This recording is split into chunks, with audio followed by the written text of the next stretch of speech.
Este audio está especialmente diseñado para que te puedas dormir. No hay imagen, solamente el audio. No hay cascadas, no hay pajaritos, no hay cielos estrellados, no hay nada de eso. Solamente el audio, porque es lo único que necesitas ya con los ojos cerrados para poder dormir. ¿Cómo voy a lograr que puedas dormirte?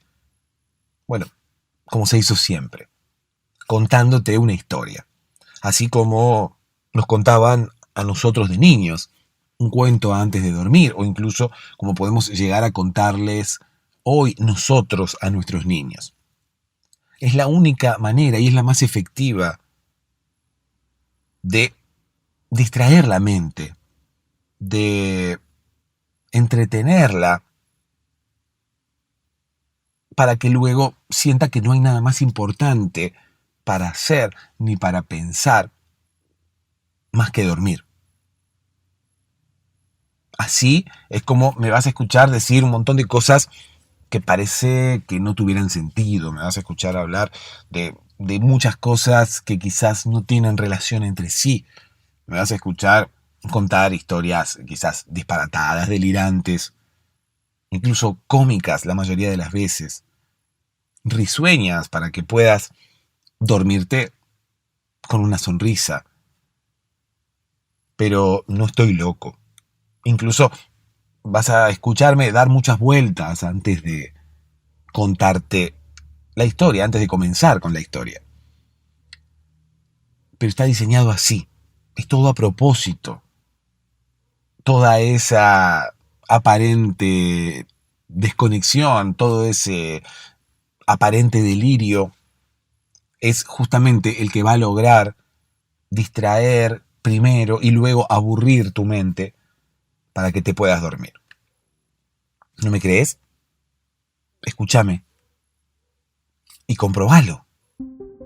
Hola Sebastián, ¿cómo estás? Vengo escuchando tu podcast hace por lo menos una semana y hoy es la primera vez que lo escucho sin estar acostada en la cama y me estoy riendo mucho, prestando con más atención todo lo que decís y cómo lo decís y las pausas que haces. Nada, 1.000.000 de gracias por lo que haces. La verdad que ayuda todos los días a poder conciliar el sueño. Hola, ¿cómo estás? Espero que ya estés en posición horizontal. Espero que ya estés con los ojos cerrados, quizás. O quizás estés ahora mismo con los ojos abiertos y estés mirando algo, teniendo quizás la mirada fija en algo que haya dentro de tu habitación.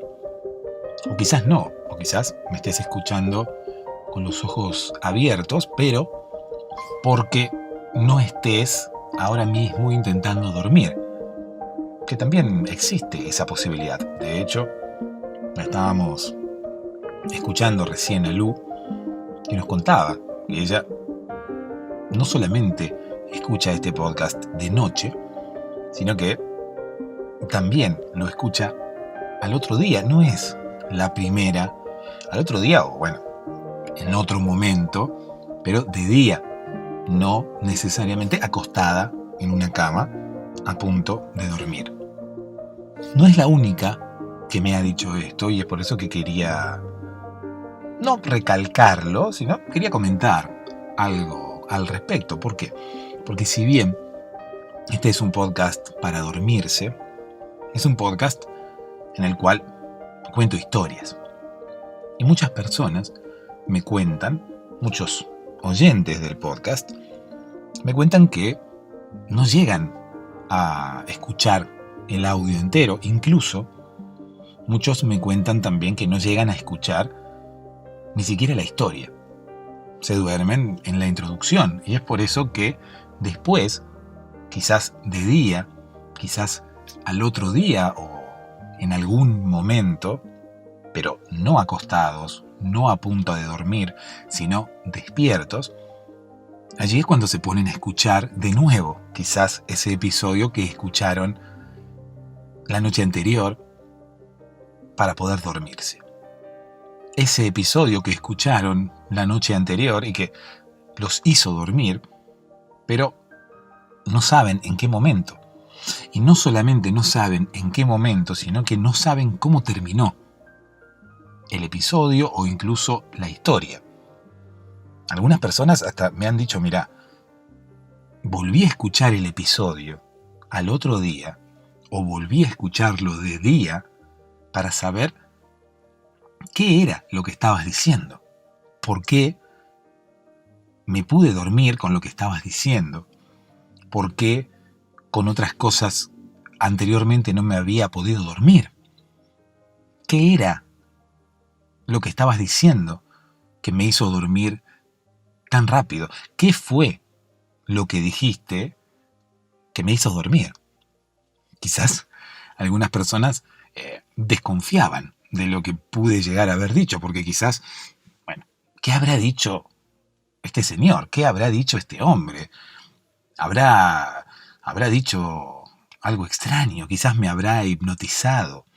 Quizás utilizará algunas palabras mágicas. Quizás utilizará algún tipo de mantra extraño, maya, quizás, como para que yo me haya podido dormir.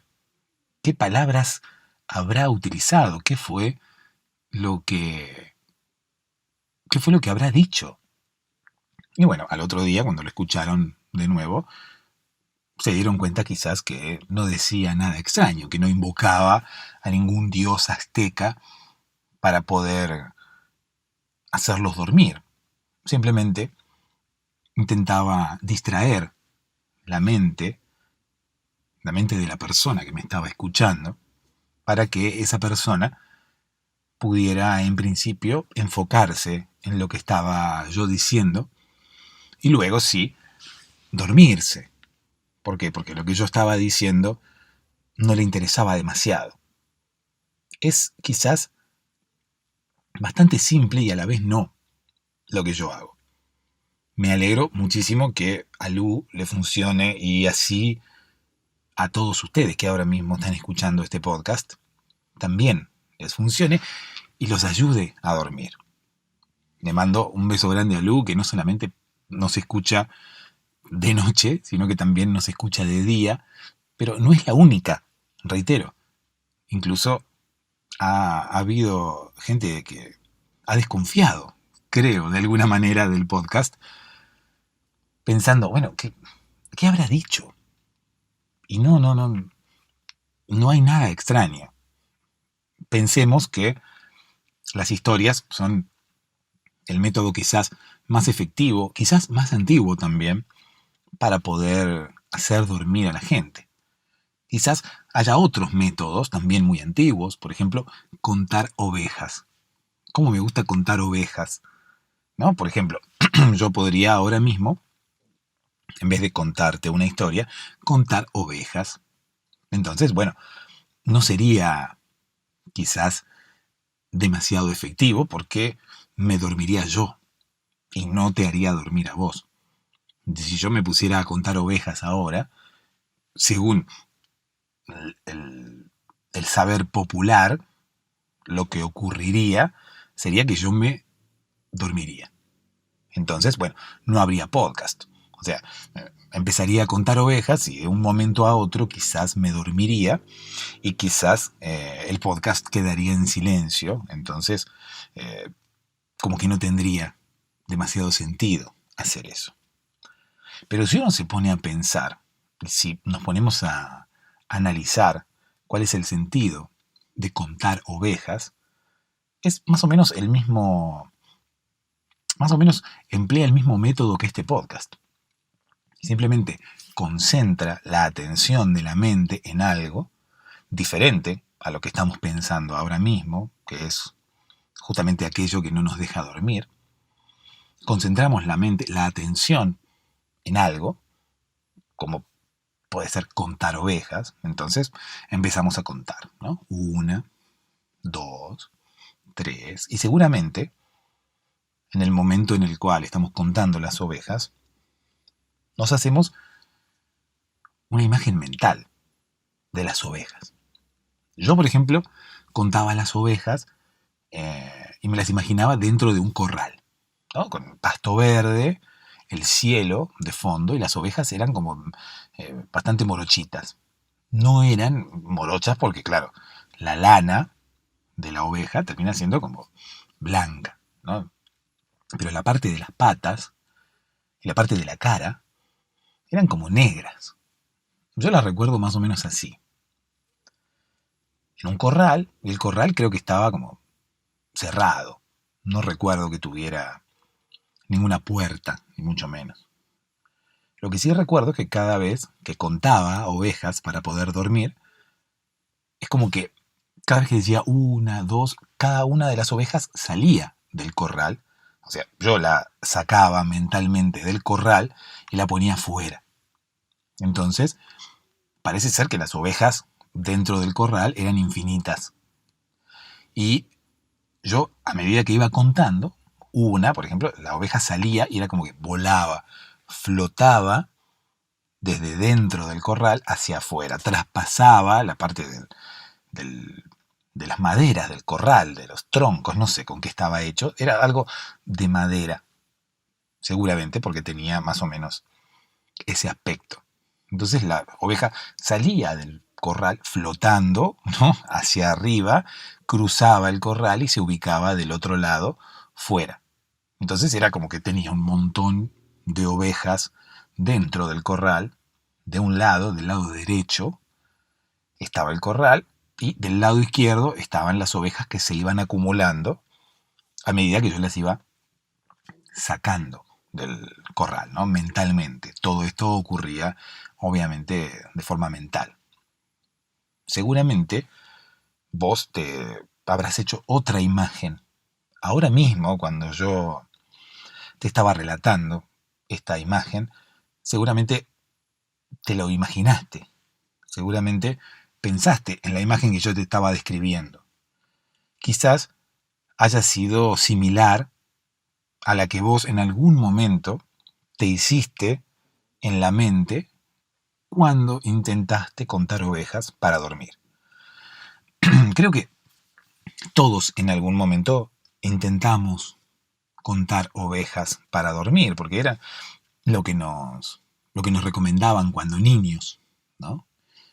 Mamá, no me puedo dormir. Bueno, hijo, déjame de joder, yo quiero dormir, dormite solo. Eso es lo que nos podían responder nuestros padres, ¿no? Pero bueno, un padre un poco más cordial le hubiera dicho, papá, no me puedo dormir. Bueno, contá ovejitas, hijo, contá ovejas. ¿Y qué es eso?, le dijo, ¿no?, el niño al padre, diciéndole, ¿cómo contá ovejas? ¿Dónde? Vámonos, vamos a una granja a contar cuántas ovejas hay. Nos dedicaremos a eso, oh padre. Quizás ya no trabajarás en la oficina como trabajas hasta ahora, quizás ahora serás granjero y necesitas mi ayuda, porque eres malo en matemáticas y necesitas mi ayuda para poder contar las ovejas que hay en tu nueva granja. ¿Y para qué quieres contarlas? Estarás haciendo un inventario para ver cuántas ovejas hay. Estás por comprar la granja y quieres ver que no te hayan estafado con la cantidad de ovejas, ¿no? Quizás en el contrato decía 200 ovejas y 20 vacas. Y, bueno, quieres corroborar que estén las 200 ovejas. ¿Eso quieres, padre? ¿No? Cuando el niño terminó de decir todo ese parlamento, el padre ya se había dormido, ¿no? Al revés, fue el padre el que se durmió. Y se durmió porque el hijo empezó a contarle cosas medias delirantes. Quizás para el niño esas cosas no eran delirantes, pero para la persona que estaba escuchando pareciera ser que sí. Era como algo complicado lo que el niño le estaba contando. Era algo como complicado lo que el niño le estaba diciendo. Si bien el padre en principio enfocó su atención en lo que le estaba diciendo el niño, luego la mente se complicó tanto y además se aburrió de tal manera que decidió que era mejor dormir antes que seguir escuchando las estupideces que decía el niño. En este caso, en el caso de este podcast, ocurre algo muy similar. Yo digo cosas medias complicadas, medias delirantes, y tu mente empieza a escucharme, empieza a concentrarse en lo que yo le estoy diciendo, enfoca su atención en lo que yo le estoy diciendo, pero tarde o temprano se aburre de lo que yo le estoy diciendo. Y es por eso que pone en una balanza imaginaria mi parlamento y las ganas de dormir. Y en la mayoría de los casos, las ganas de dormir inclinan la balanza hacia el lado positivo, ¿no? Inclinan la balanza, punto. Yo nunca vi una balanza inclinada, igualmente. Es más, una vez sí la vi y pensé que el dueño de la verdulería me estaba estafando. Voy y le digo, discúlpeme, señor de la verdulería, su balanza está inclinada. Era una balanza electrónica, o sea, no había forma de inclinarse. La frase, se inclina la balanza, tiene que ver necesariamente con esas balanzas que tenían como una especie de contrapeso, como dos platos, como la balanza de la justicia, que tiene como un palo, entre los dos extremos de los palos cuelgan unas cadenas que sostienen unos platos. Entonces, de alguna manera, para pesar las cosas, uno tenía que utilizar un sistema de contrapesos, ¿no? Poner algo en un plato que sabíamos que pesaba X. Sabíamos que pesaba 100. Entonces poníamos algo en el otro plato y tenía que equilibrarse. Tenía que ponerse al mismo nivel que el primer plato. Si se ponían al mismo nivel, lo que habíamos puesto en el plato nuevo pesaba 100, porque se había equiparado con el primer plato. Entonces, si la balanza se inclinaba, o sea, si el plato nuevo, si el plato 2 se iba un poco más hacia abajo, significa que lo que habíamos puesto en ese plato pesaba más de 100. Y viceversa, si el plato quedaba más arriba, el plato 2 quedaba más arriba que el plato 1, lo que estábamos pesando, bueno, pesaba menos de 100. Yo voy a la verdulería y le digo, señor, deme 1 kilo de limones. Me dice, esto es una verdulería. El limón es una fruta. Bueno, señor, discúlpeme, tampoco se haga el exquisito. Yo sé que usted vende frutas también, ahí tiene limones. Si usted comete el error de poner verdulería en vez de poner frutería, o frutería y verdulería, no es mi culpa. Déjese de joder y deme limones. Los tiene ahí. Bueno, puso los limones, el verdulero medio ofuscado, ¿no? Porque yo en realidad tenía razón. O sea, el tipo pareciera ser que no tenía ganas de vender, porque me estaba diciendo, ay, esto es una verdulería, es una verdulería. Bueno, pero tenés los limones ahí. Dame los limones, que necesito hacer un trago. Yo quería hacer un daiquiri, ¿no? Un daiquiri, pero el daiquiri no es de limón, ¿no? Un daiquiri de limón sería medio feo, porque en realidad el daiquiri lleva como una especie de pulpa, ¿no? Qué sé yo, uno puede hacer un daiquiri de durazno, por ejemplo, un daiquiri de frutilla, pero no un daiquiri de limón. Un daiquiri de limón es algo medio extraño, ¿no? Porque el limón tiene jugo nada más, no se podría mezclar con el hielo y con el ron. Sí, es como una especie de ingrediente de los daiquiris. Incluso me parece mejor el limón para un Cuba Libre, que no es un daiquiri, pero casi. El Cuba Libre lleva ron, pero lleva cola. En vez de llevar una fruta, lleva cola. Y me parece que lleva un poquito de limón. Entonces, bueno, yo quería hacer un trago. Le digo, Simón, señor, deme los limones. ¿No? Se me confundió. Simón, limón, señor. Bueno. Me pone 1 kilo de limón, pero en realidad la balanza estaba desnivelada, más que inclinada. O sea, era una inclinación al fin y al cabo, pero estaba desnivelada. La mesa tenía como una leve inclinación, pareciera ser que tenía una pata más corta que la otra. Entonces la mesa estaba inclinada hacia un extremo, ¿no? Y la balanza también estaba inclinada. Yo le digo, señor, su balanza está inclinada. Usted conoce la frase, la balanza se inclina hacia un lado o hacia el otro. Bueno, la balanza, su balanza ya está inclinada, por lo tanto, usted ya me está robando con los limones, porque la balanza ya está para un lado. Entonces la balanza ya tiene algo de peso de un lado y entonces usted me va a poner menos limones de los que yo le estoy pidiendo y sin embargo me va a cobrar por esa cantidad de limones. Me dijo, callate, pibe, esto es una balanza electrónica, esta balanza no se inclina para ningún lado. La balanza toma el peso que uno le pone encima, no se inclina. Así que ya 2 veces. Ya empezaste a pedirme fruta cuando esto es una verdulería y además me jodés con la balanza. La tercera te pego un cachetazo y no te vendo nada. Así que bueno, me tuve que callar y bueno, llevarme los limones, que incluso creo que me cobró más caro, por insoportable que soy. Nada más que por eso. Bueno, en fin, no sé cómo llegué a todo esto. Me estaba hablando de la balanza y no sé cómo llegué a la balanza. Bueno, estaba hablando, creo, de las personas como Lu, que me escuchan de día también. Y que... Ah, bueno, estaba hablando de contar ovejas. Estaba hablando de contar ovejas. Que no es lo mismo que contar abejas.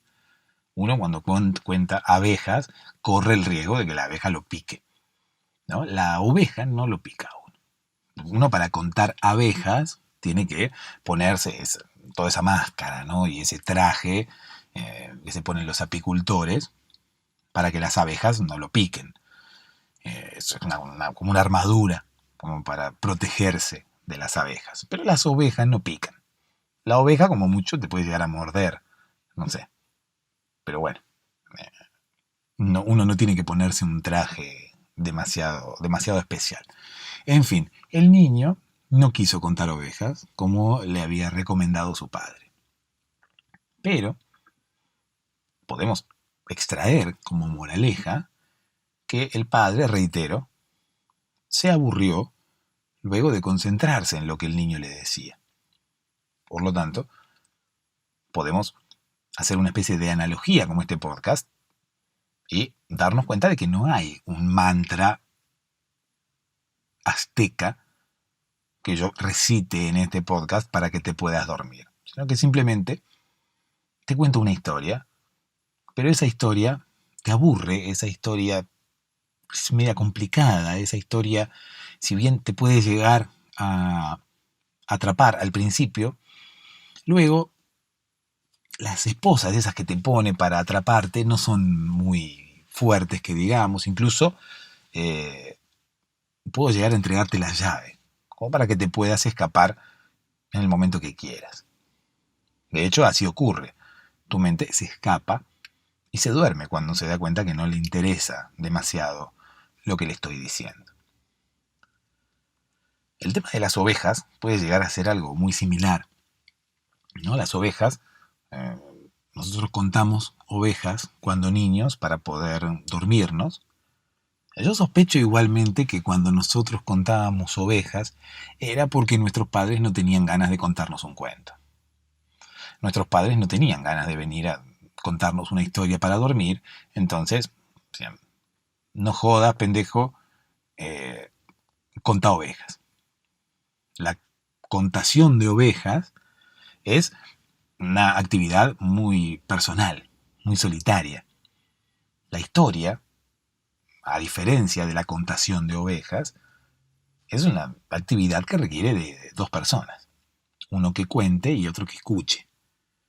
Y como muchas veces nuestros padres tenían sueño y no querían contarnos, alguien inventó la contadura de ovejas. Entonces, bueno, los niños se quieren dormir, para que no jodan con que les contemos historias, vamos a decirle que se cuenten ellos solos. Pero ¿cómo uno se va a contar una historia a sí mismo? Es medio difícil, ¿no? Sería como contraproducente, porque uno se cuenta una historia para dormir, pero para contar esa historia tiene que tener la mente activa para que su imaginación se vaya desarrollando. Por lo tanto, bueno, sería como contraproducente. Queremos relajar la mente y no podemos.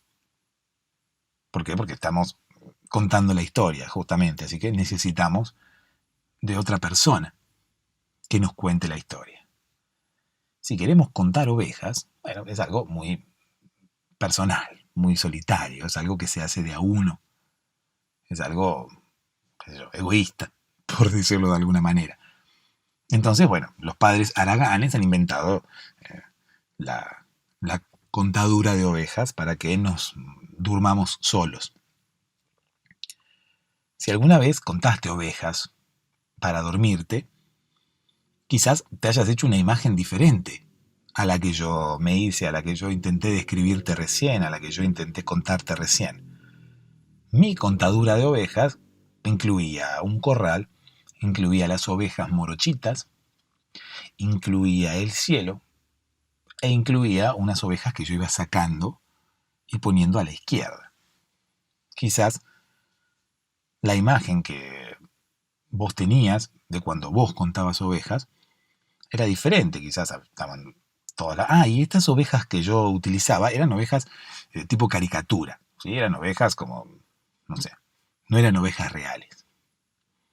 Quizás la imagen que te hayas hecho vos cuando contaste ovejas para dormir, o cuando contás ovejas para dormir, porque puede ser que en algún momento también continúes haciéndolo, quizás sea distinta, quizás vos mentalmente contabas ovejas reales, ¿no? Quizás tus ovejas no estaban, quizás no se veía el cielo, quizás, o sea, había cielo pero no celeste, quizás incluso no había cielo.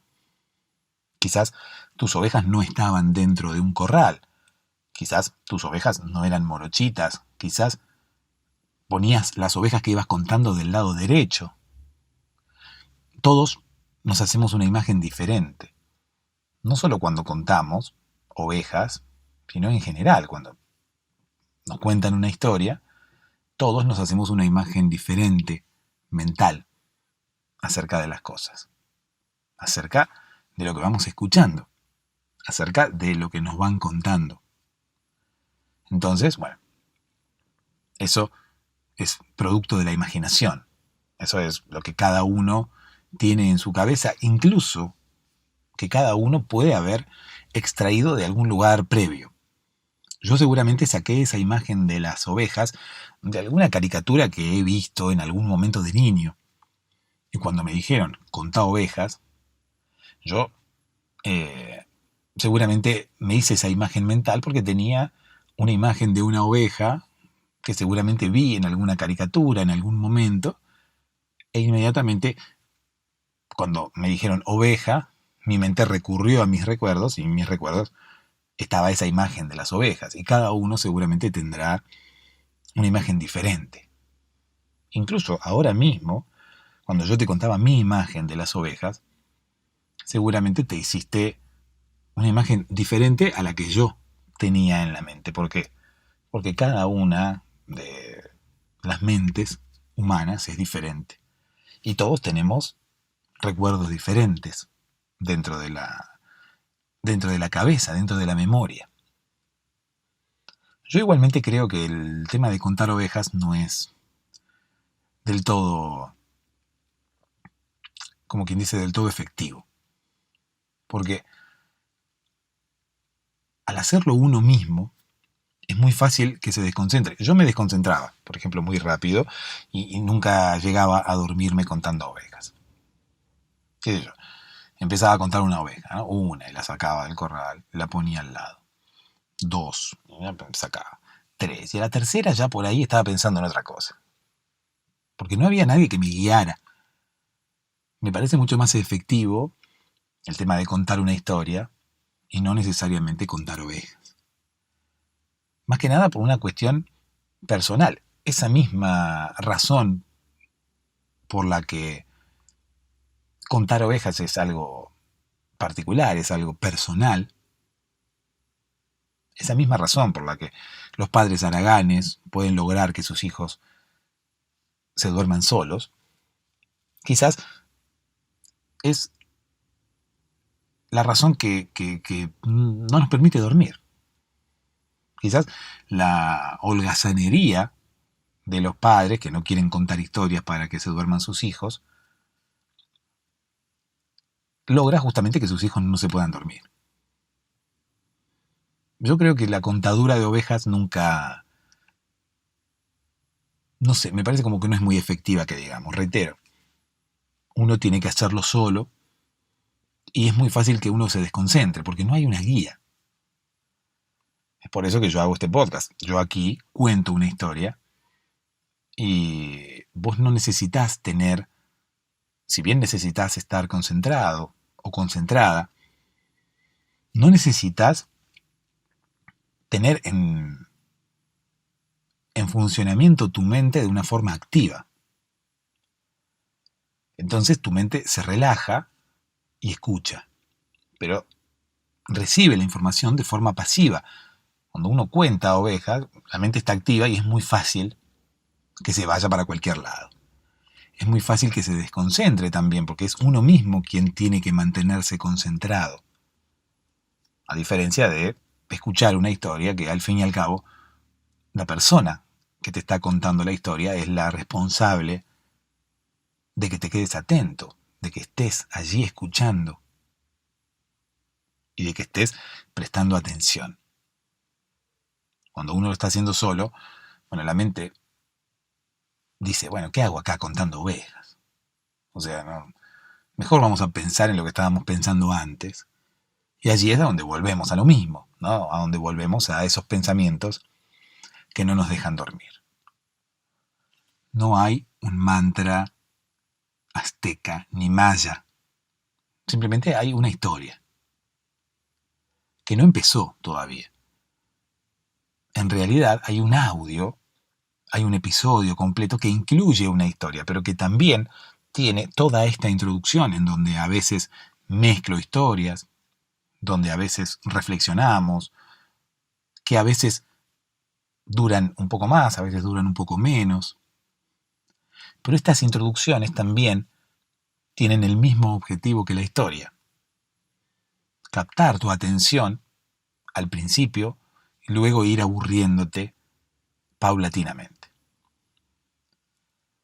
Patreon.com/podcast para dormirse, para todos aquellos que quieran colaborar con este podcast para que sigamos durmiendo gente. Y también youtube.com/podcast para dormirse, para aquellos que quieran escuchar por YouTube, o incluso para todos aquellos que quieran disfrutar de episodios, algún episodio distinto, extra, algún episodio hablando sobre ansiedad, algún episodio contando sueños. Me gustaría que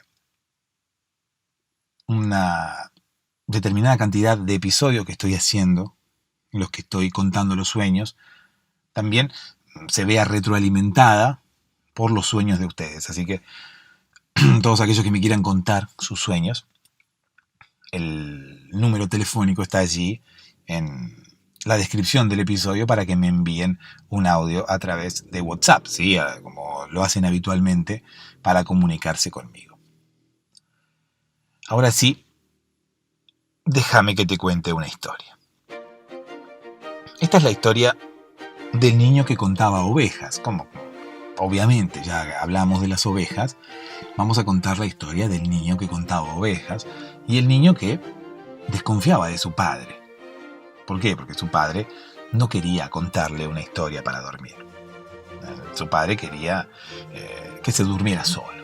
El padre estaba en la cama acostado viendo el partido y el niño empezaba, padre, padre, ven a contarme una historia, padre, padre, no puedo dormirme, padre, padre. Al niño le gustaba repetir las cosas, ¿no? Cada vez que decía algo lo repetía, padre, padre. Repetía en realidad el nombre de la persona a la que se estaba refiriendo, no repetía todo, porque claro, sería bastante insoportable. Pero decía, padre, padre, madre, madre, ven aquí, tengo que decirte algo, madre, madre, y así, madre al cuadrado, o padre al cuadrado. Pasa que el apellido del padre era al cuadrado. Él El padre se llamaba José Ignacio al cuadrado. Pero no te imagines una potencia, no te imagines un 2 chiquitito al lado del nombre del padre, sino que el apellido del padre era al cuadrado, todo junto. Entonces, claro, durante su adolescencia, muchas personas como que se burlaban de él, ¿no? Y bueno, él adoptó igualmente esa burla y se sobrepuso a esa burla. Eso hay que reconocérselo a José Ignacio. José Ignacio incorporó esa burla, la asimiló y pudo superarla. ¿Cómo hizo esto José Ignacio? Bueno, incorporó el cuadrado a su firma. Entonces, como él era José Ignacio al cuadrado, él empezó a firmar JI, esto entre paréntesis y con un 2 como potencia. Obviamente era una firma. Además, José Ignacio luego estudió medicina. ¿A qué me refiero con esto? Que era una firma la que tenía José Ignacio. Entonces no era que se notaba exactamente que era una J, una I, entre paréntesis y un 2 arriba expresando al cuadrado. Sino que era una firma. Entonces era tipo un garabato que si uno se ponía a analizarlo, se entendía que decía JI entre paréntesis un 2 arriba. Pero si uno no sabía, no entendía realmente la firma. Uno no suele entender las firmas. Hay firmas que uno sí entiende, porque qué sé yo, hay gente que escribe su nombre y nada más. Pero la gente que hace una firma media extraña, uno no, como que no la entiende. Si viene el dueño de la firma y le explica a uno qué dice en esa firma, uno allí la entiende. Y dice, esta parte era una A, más o menos como los grafitis callejeros. ¿Viste los grafitis callejeros de los, qué sé yo, de los que hacen grafitis, básicamente, que escriben sus nombres, de los skaters, de los raperos y demás, que escriben sus nombres en grafitis, que taguean en la calle, ¿no? Un tag vendría a ser como una firma, ¿no? Y dejan su nombre, y los nombres suelen tener las letras de forma media extraña, ¿no? Es como que no se entiende demasiado qué es lo que dice. Sin embargo, si el grafitero viene y nos explica qué es lo que dice en determinados lugares, bueno, allí sí lo entendemos. Nos explica y dice, mira, esto de acá es una S, esto de acá es una T, esto de acá es una A. Ahora sí lo entiendo. Pero uno nunca podría haber adivinado el significado del graffiti sin que el grafitero explique qué era lo que decía allí. De hecho, una vez, en mi ciudad, unos grafiteros, que eran los que embellecían la ciudad, o por el contrario, estropeaban todos los paredones blancos que podrían llegar a encontrar, blancos y no blancos, pero bueno, es mucho más fácil escribir sobre un paredón blanco con aerosol y no necesariamente con un paredón, sobre un paredón negro. ¿No? Hay que usar otro tipo de pinturas y demás. Bueno, había un grafitero en mi ciudad al que le gustaba explicar sus grafitis. Entonces, hacía un grafiti, ¿no? Utilizaba pintura en aerosol para hacer una especie de tag sobre un paredón y se quedaba esperando al lado del grafiti. Entonces, la gente pasaba por allí y se quedaba mirando esa pintura extraña, ese nombre extraño que no se sabía bien qué era lo que decía.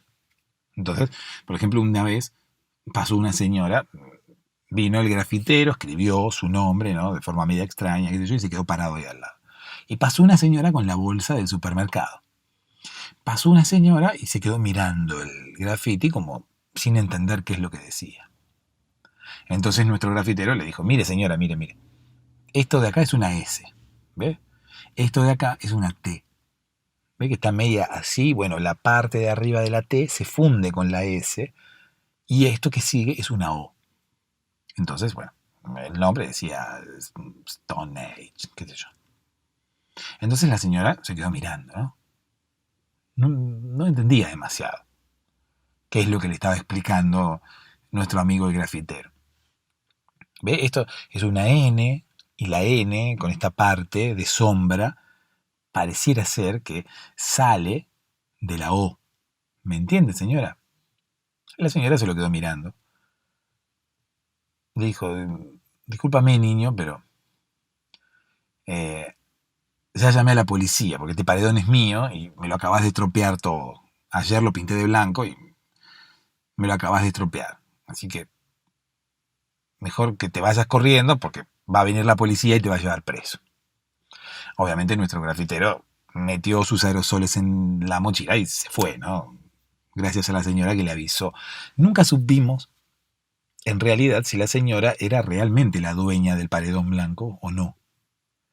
Quizás no era la dueña del paredón blanco, quizás era una especie de ángel de la guarda del grafitero que se personificó allí para avisarle que el dueño del paredón realmente había llamado a la policía.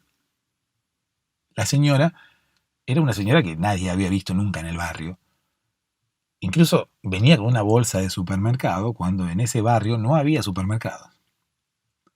Es por eso que todo aquel que escucha este cuento, esta leyenda, piensa si la señora realmente existió o nunca existió, sino que era una especie de, reitero, ángel de la guarda que cuidaba a nuestro amigo grafitero, o quizás no lo cuidaba, quizás solamente en esa ocasión se presentó para ayudar a nuestro amigo el grafitero a que no fuera preso. Dicen que todos tenemos un ángel de la guarda que nos cuida. Pero en este caso no sé si el grafitero tenía un ángel de la guarda, porque después de eso sí cayó preso un par de veces por haber pintado en paredones que no eran de su propiedad y que incluso tampoco tenía autorización de haber pintado en esos paredones. Entonces, claro, si nosotros creemos que hay un ángel de la guarda que cuida a los grafiteros, decimos, bueno, ¿por qué no se hizo presente el ángel de la guarda cuando el grafitero cayó preso? ¿Por qué no le avisó? Si la señora que tenía la bolsa del supermercado era un ángel de la guarda y le avisó para que no fuera preso esa vez, ¿por qué luego no le volvió a avisar cuando el grafitero siguió pintando paredones y bueno, al final la policía vino y lo metió preso? La gente del pueblo dice que, bueno, el ángel de la guarda te avisa una vez. Después, si seguís haciendo lo mismo, sos un estúpido. Es más, dicen que los ángeles están en el cielo y cada vez que intentan hablar con los humanos lo hacen de forma ilegal. O sea, lo hacen como lo hacen de forma oculta, como quien dice.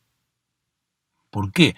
Porque no se les tiene permitido hablar con los seres humanos. Pero a veces los ángeles, como son buena gente, parece, intentan ayudar a los seres humanos. Entonces, claro, se personifican de alguna manera, se convierten o toman una figura humana para poder hablar con el ser humano que les interesa. Imagínate, si aparecieran vestidos de ángeles, nunca sabemos cómo son los ángeles igualmente. Sabemos que los ángeles son de una determinada manera porque alguien los ha pintado así alguna vez y siempre encontramos más o menos las mismas imágenes en Google. Pero no sabemos si realmente los ángeles son así. ¿Quién ha visto un ángel alguna vez? Bueno, el portero de mi edificio, el encargado de mi edificio, mejor dicho, se llamaba Ángel, pero yo no creo que fuera un ángel real. Yo lo miraba y digo, bueno, este tipo no es un ángel. Es más, tenía más cara de demonio que de ángel. Además, usaba siempre un moño, usaba una camisa con un moño. Entonces, siempre nosotros nos referíamos a él como el ángel demonio. Porque claro, había muchos otros ángeles en los otros edificios, porque en mi ciudad, yo te cuento, había como una regla general que los encargados de los edificios debían llamarse ángel. Entonces, claro, vos, a edificio donde fueras, el encargado se llamaba Ángel. Había como una especie de cláusula dentro de la asociación de encargados de edificios, incluso dentro de las administraciones, de los consorcios de los edificios, que solamente podían tomar encargados cuyo nombre fuese Ángel. Esto motivaba que ocurrieran varias cosas en el pueblo. En principio, que las familias decidieran llamar Ángel a sus hijos para brindarles la posibilidad de poder trabajar de encargado de edificio en algún momento. Y si no trabajaban de eso, bueno, no importa. Les quedaba un nombre común y corriente, que era Ángel. Pero también les abrían las puertas para que en algún momento pudieran trabajar de encargados de edificios. Esto en mi ciudad ha sido una regulación eterna. Es una regulación que viene desde quién sabe qué año. Entonces, bueno, las familias, en un momento hubo, como quien dice, ausencia de ángeles. Hubo poca oferta de ángeles. Hubo desabastecimiento de ángeles. Entonces, todos los pueblos vecinos se alarmaron por esto. En tal pueblo hay desabastecimiento de ángeles. Dijeron, ¿qué pasó?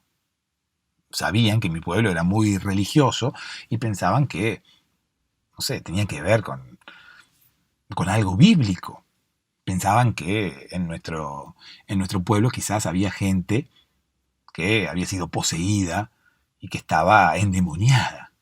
Y no, nada que ver. O sea, había desabastecimiento de ángeles porque había poca gente que se llamaba Ángel.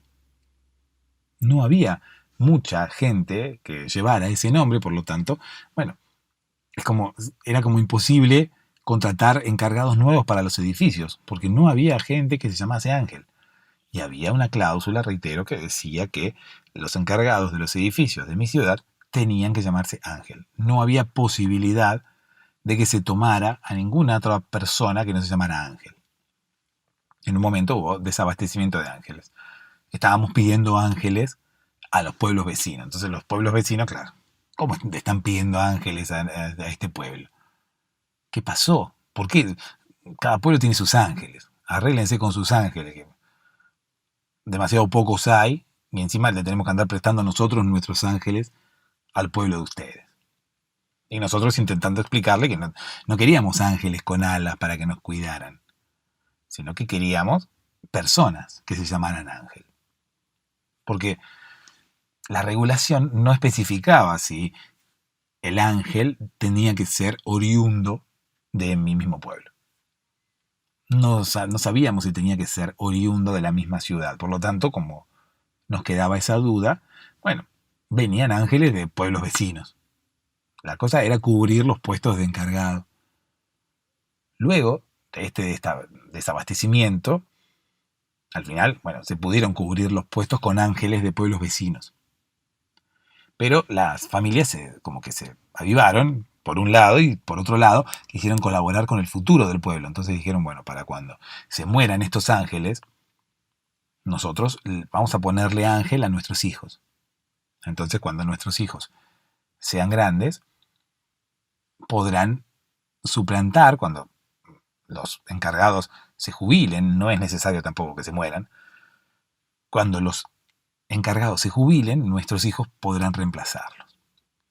Y si los encargados actuales no se jubilan, bueno, no importa. Nuestros hijos trabajarán de otra cosa, pero por lo menos, reitero, les abriremos una puerta más. Si se llaman Ángel, también podrán trabajar de esto. Y si no trabajan de esto, bueno, trabajarán de otra cosa. Fue como una especie de, reitero, de avivada de la gente del pueblo, pero no estaba mal, porque es como que no molestaban a nadie poniéndole Ángel a sus hijos. Lo que sí, como en un momento hubo desabastecimiento de ángeles, en mi pueblo una vez hubo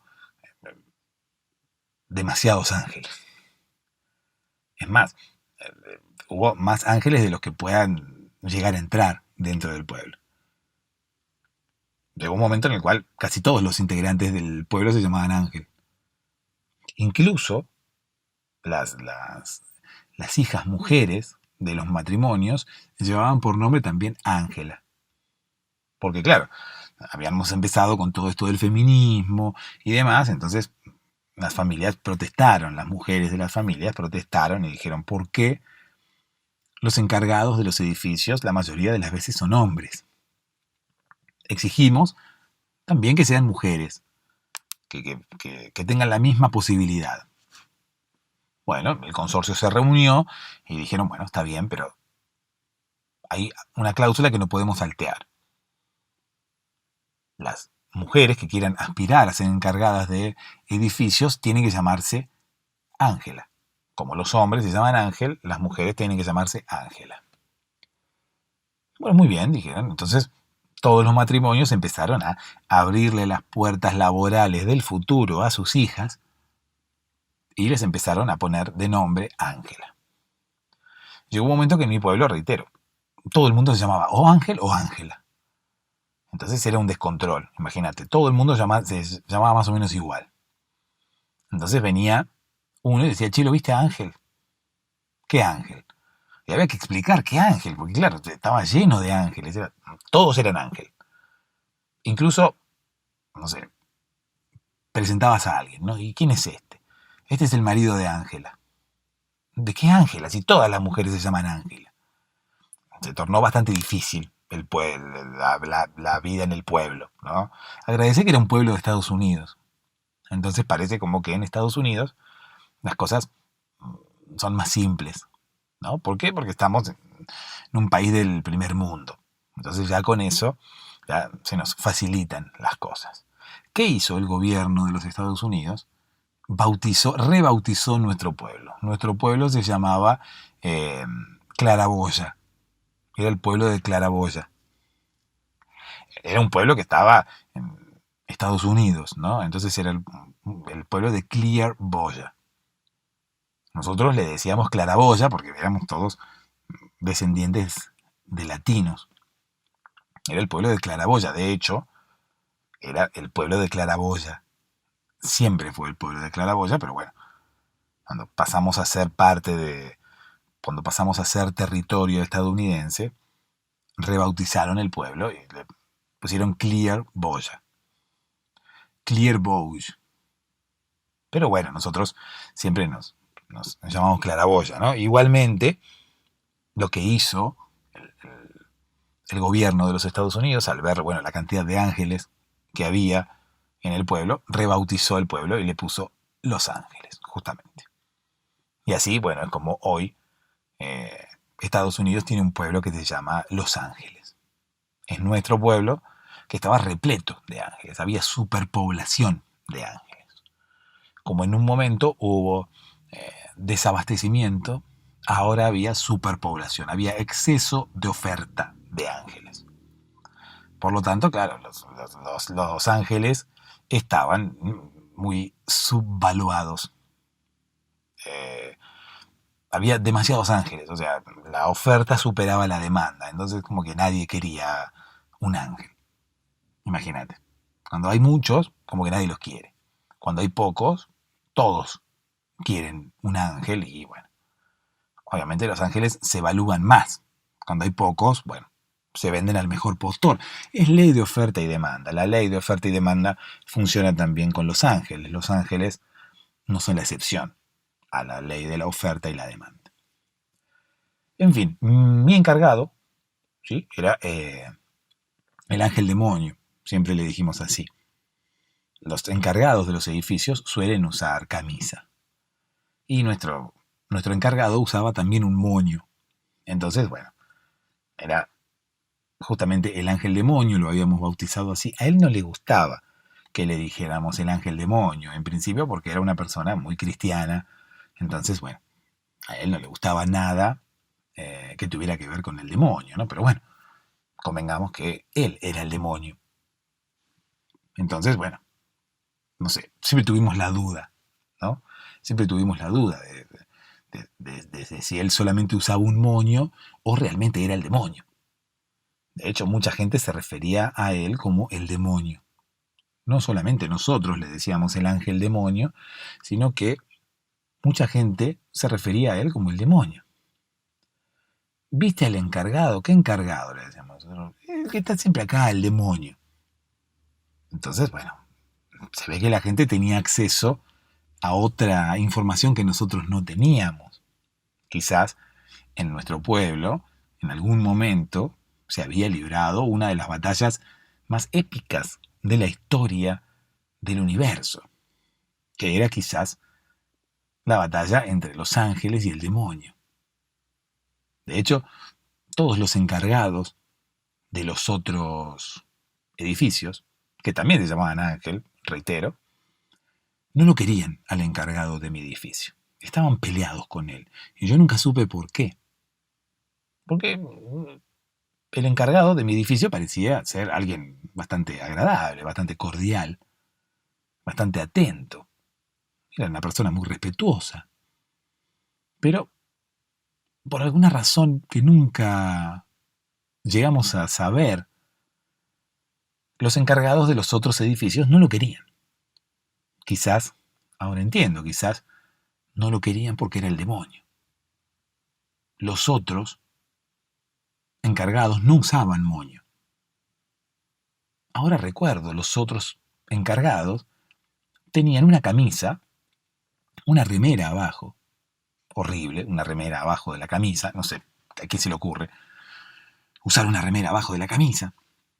Eran gente mayor ya, y no solamente era una remera, sino era una musculosa blanca, debajo de la camisa. Los encargados de los otros edificios se vestían así, y el encargado de mi edificio llevaba la camisa cerrada, por lo que nunca pude saber si llevaba una musculosa debajo o no, y llevaba un moño. ¿Por qué llevaba un moño? No era un mozo, no se estaba por casar. Nunca supe por qué llevaba un moño, pero bueno, nosotros, en broma, le decíamos el ángel demonio. ¿Por qué? Porque era uno de los tantos ángeles que había en la ciudad, no solamente en los edificios, sino caminando por la ciudad, todos eran ángeles, pero era el ángel demonio, porque todos los otros ángeles vestían o corbata o nada. Reitero, los encargados de los otros edificios, camisa con el último botón desprendido y se notaba debajo una musculosa blanca. Había como una especie de rechazo al encargado de mi edificio. De hecho, nunca lo invitaban. Hacían cenas de fin de año con los otros encargados. Había reuniones de consorcio en las cuales se juntaban todos los encargados de la ciudad para decidir cómo iban a seguir adelante al año siguiente con sus trabajos, y al encargado de mi edificio nunca lo invitaban. Quizás en esas reuniones lo que estaban haciendo era, de alguna manera, diagramar los pasos a seguir durante el próximo año para poder librarse de mi encargado. En algún momento yo tuve acceso a una de esas reuniones y vi que se hacían en un sótano oscuro con una luz en el medio. Los otros ángeles desplegaron un mapa sobre una mesa que sostuvieron con adornos de esos de escritorio, ¿viste? Un dispenser de cinta, de esos que tienen el rollito así, se van cortando. Del otro lado habían puesto uno de esos adornos de escritorio que tiene las pelotas colgando y uno tira una pelota de un lado y son pelotas que no paran, ¿no? Que se pegan, ping, ping, ping, ping. Y en el medio hay pelotas que están como fijas. Me explico cuáles son, ¿no? Son como 5 pelotas, ponele. 5 pelotas colgando de unos hilos de, no sé de qué son, pero son como una especie de metal. Y la pelota también. Entonces cuando uno agarra una pelota de un lado y le da como una inercia, ¿no? La lleva hacia atrás como para tomar envión y la suelta, la pelota golpea las otras 3 o 4 que hay en el medio, y esas 3 o 4, una va golpeando a la otra y golpean a la última. Y la última es golpeada, se extiende hacia el lado contrario, como tomando envión en contra de la primera pelota, y vuelve. y vuelve a pegarle a las del medio, y las del medio se desplazan otra vez hacia la derecha y le pegan a la última, y la última se desplaza más hacia la derecha hasta que la fuerza de gravedad hace lo suyo, ¿no? Y le dice, bueno, hasta acá llegaste, pelota, y la pelota vuelve a caer. Y le vuelve a caer hacia la izquierda y le vuelve a pegar a la pelota del medio, y las pelotas del medio le pegan a la última hacia la izquierda y la otra se eleva hacia la izquierda, y así sucesivamente. Bueno, uno de esos adornos estaba en la esquina del mapa también como para sostenerlo, porque era un mapa de esos gigantes que estaban enrollados y necesitas sostenerlo en las puntas como para que no se vuelva a enrollar en contra de el deseo de las personas que quieren verlo. Entonces, bueno, los ángeles allí como que diagramaban, ¿no? Y ponían como unas cositas sobre el mapa. Y empezaron a poner como unas cositas sobre el mapa y como que de alguna manera encerraban a mi edificio. Mi edificio quedaba en el centro. Y es como que todos los cañones, vamos a decir así, apuntaban a mi edificio. Era como que estaban haciendo un diagrama. Parecía que estaban diseñando una estrategia de guerra. Nunca supe porque yo en ese momento fui a acompañar a mi tío. Y mi tío también se llamaba Ángel y era encargado de otro edificio, ¿no? Entonces, bueno, fui a acompañar a mi tío y mi tío me dijo, quédate acá, calladito. Tengo sueño, tío, le dije yo. Bueno, contá ovejas. Yo voy a hablar con los otros ángeles. Bueno, ese día conté un par de ovejas y, no sé, no pude conciliar el sueño y menos en un sótano frío durmiendo en el piso. Entonces, bueno, como que no quiere la cosa, empecé a espiar y vi el mapa y vi que estaban como diseñando una estrategia de guerra con todo mi edificio cercado. Nunca supe, en realidad, para qué fue esa reunión, porque no noté grandes cambios ni en mi edificio ni en mi ciudad. Luego, por razones de la vida, trabajos de mis padres, nos mudamos y no vivimos más allí, en ese pueblo. No solamente en ese edificio, sino en el pueblo de Los Ángeles. No vivimos más. Nos mudamos hacia otro pueblo, por lo tanto no sé realmente qué ocurrió con Los Ángeles, qué ocurrió con el demonio, el que vivía en mi edificio, el que era el encargado de mi edificio. No sé qué ocurrió con ninguno. Quizás, reitero, en mi pueblo se estaba desarrollando una de las batallas más épicas de la historia del universo y yo fui testigo, no de esa batalla, sino de la preparación de esa batalla. Quizás hoy todavía se siga librando esa batalla allí en mi pueblo, del cual yo ya no soy parte, no volví nunca más tampoco. Pero bueno, quizás todavía se siga librando esa batalla, quizás sea una batalla eterna que no tenga nunca un fin. O no. O quizás todo haya sido producto de mi imaginación y el demonio siga trabajando ahí y los otros ángeles sigan mirándolo de reojo, con cierto recelo quizás. Un recelo del que nunca voy a encontrar explicación, o sea, del que nunca voy a saber el motivo. Nunca, por lo menos hasta que no vuelva a mi pueblo, aunque sea de visita, voy a encontrar el motivo por el cual los otros ángeles miraban con cierto desprecio al demonio. No creo que vuelva a mi pueblo. Tampoco creo que en caso de que vuelva me ponga a investigar. Primero necesito decidir volver, pero además de decidir volver necesito tener alguna señal, ¿no? Algo que ocurra allí en mi pueblo que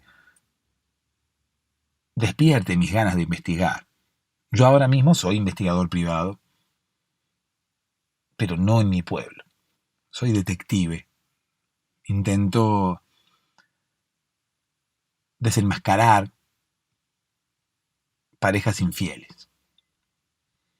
Cada vez que alguien me contrata, me dice, creo que mi mujer anda con alguien, y yo empiezo a investigar. Quizás si alguien me pagara en mi pueblo, yo podría volver e investigar qué pasa entre los ángeles y el demonio, pero mientras nadie me pague, yo no. Prefiero buscar personas que tienen amantes, ¿no? Las personas engañadas, las personas a las cuales les han sido infieles, pagan mucho más por enterarse que es lo que te puede llegar a pagar un ángel. Quizás un ángel te pueda pagar mucho más de lo que imaginás, pero bueno, yo no lo sé, porque no trabajo en ello, no trabajo con los ángeles. Quizás tampoco los ángeles necesiten que yo trabaje con ellos. En fin, si algún día vuelvo a mi pueblo y averiguo algo, prometo contárselos. Dulces sueños.